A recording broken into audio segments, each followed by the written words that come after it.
नमो नमः विद्यार्थियों, wifi educator की ई कक्षा में आपका स्वागत है। हम पढ़ रहे हैं कक्षा 6 की पुस्तक रुचिर भाग 1। इसका हम 7वां पाठ पढ़ रहे थे, बकस्य प्रतिकारः। आज के सेशन में हम इसके अभ्यास प्रश्नोत्तर को हल करेंगे। तो चलिए शुरू करते हैं। अभ्यासः। प्रश्न क्रमांक 1, उच्चारणं कुरुत। उच्चारण कीजिए। मैं इस शब्दों का उच्चारण करूँगा, आप भी मेरे पीछे पीछे इनका उच्चारण कर सकते हैं। यत्र, तत्र, कुत्र, अत्र, अन्यत्र, यदा, तदा, कदा, एकदा, च, अपि, अद्य, श्वः, ह्यः, प्रातः, अहर्निशम्, अधुना, एव, कुतः, सायं।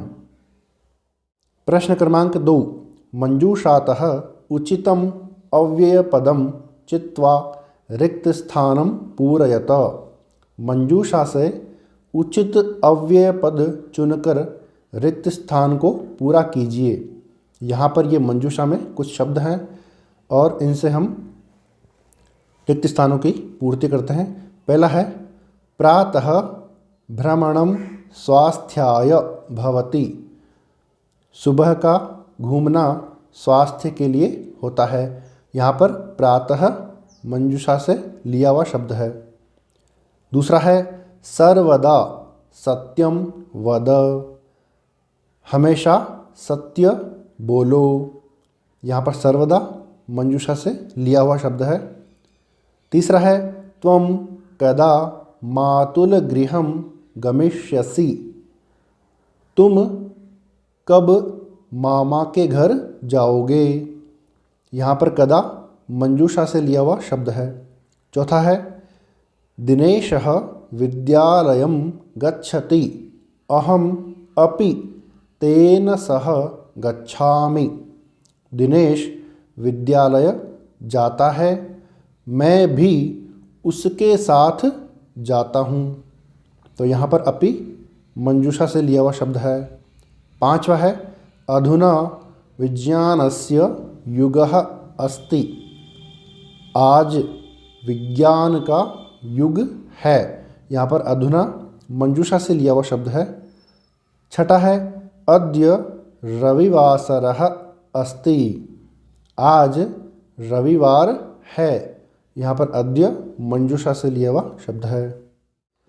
प्रश्न क्रमांक 3, अधोलिखितानां प्रश्नानां उत्तरं लिखत। नीचे लिखे हुए प्रश्नों के उत्तर लिखिए। पहला है शृगालस्य मित्रं कः आसीत्। सियार का मित्र कौन था। इसका उत्तर है शृगालस्य मित्रं बकः आसीत्। सियार का मित्र बगुला था। दूसरा है स्थालितः कः भोजनं न अखादत्। थाली से किसने भोजन नहीं खाया। उत्तर है स्थालितः बकः भोजनं न अखादत्। थाली से बगुले ने भोजन नहीं खाया। तीसरा है बकः शृगालस्य भोजने किम अयच्छत्। बगुले ने सियार को भोजन में क्या दिया। उत्तर है बकः शृगालस्य भोजने क्षीरोदनम् अयच्छत्।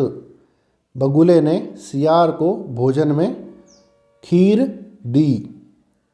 चौथा है शृगालस्य स्वभावः कीदृशः भवति। सियार का स्वभाव कैसा होता है। उत्तर है शृगालस्य स्वभावः कुटिलः भवति। सियार का स्वभाव कुटिल होता है, अर्थात टेढ़ा मेढ़ा स्वभाव वाला होता है वो। प्रश्न क्रमांक 4, पाठात् पदानि चित्वा अधोलिखितानां विलोम पदानि लिखत। पाठ से पदों को चुन करके अधोलिखित शब्दों के विलोम लिखिए।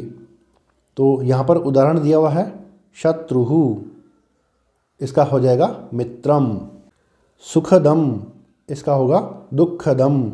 दुर्व्यवहारः इसका होगा सद्व्यवहारः। शत्रुता इसका होगा मित्रता। सायं इसका होगा प्रातः। अप्रसन्नः इसका होगा प्रसन्नः।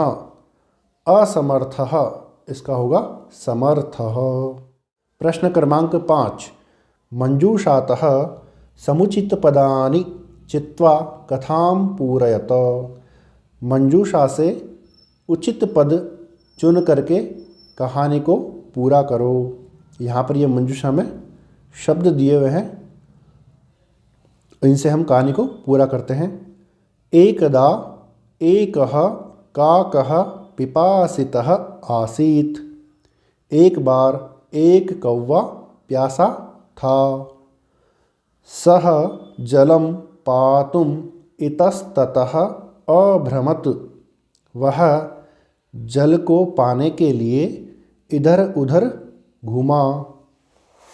परम कुत्रापि जलं न प्राप्नोत। परंतु कहीं भी जल नहीं पाया। अन्ते सः एकं घटम अपश्यत। अंत में उसने एक घड़ा देखा। घटे स्वल्पम जलम आसीत। घड़े में बहुत कम जल था। अतः सः जलम पातुम असमर्थः अभवत। इसलिए वह जल को पीने में असमर्थ हुआ।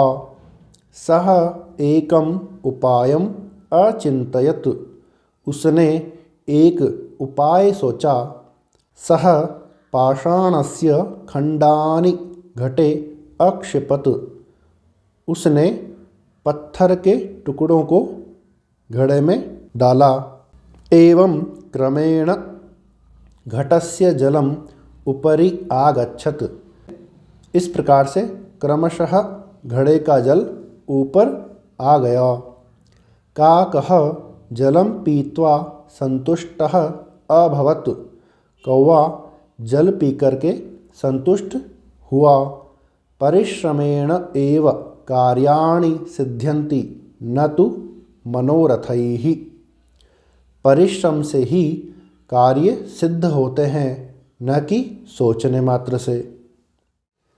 प्रश्न क्रमांक 6। तत्सम शब्दान लिखत। तत्सम शब्दों को लिखिए। यहाँ पर ये हिंदी में शब्द हैं और इधर संस्कृत में है। सियार यहाँ पर उदाहरण दिया हुआ है, तो श्रृगालः। कौवा काकः। मक्खी मक्षिका। बंदर वानरः। बगुला बकः। चोंच चंचुः। नाक नासिका। इस प्रकार से विद्यार्थियों हमने कक्षा 6 की पुस्तक रुचिरा भाग 1 के पाठ क्रमांक 7 बकस्य प्रतिकारः के प्रश्नोत्तरों को अच्छे से हल कर लिया है। फिर भी आपके मन में कोई प्रश्न है तो आप कमेंट बॉक्स में लिख करके पूछ सकते हैं। वाईफाई एजुकेटर चैनल पर आप नए हैं तो चैनल को सब्सक्राइब कर लीजिए, बेल आइकन को भी प्रेस कर लीजिए ताकि आने वाले वीडियोज़ का नोटिफिकेशन आपको मिल सके। वीडियो अच्छा लगा हो तो लाइक कीजिए और अपने फ्रेंड्स में शेयर भी कीजिए। धन्यवाद।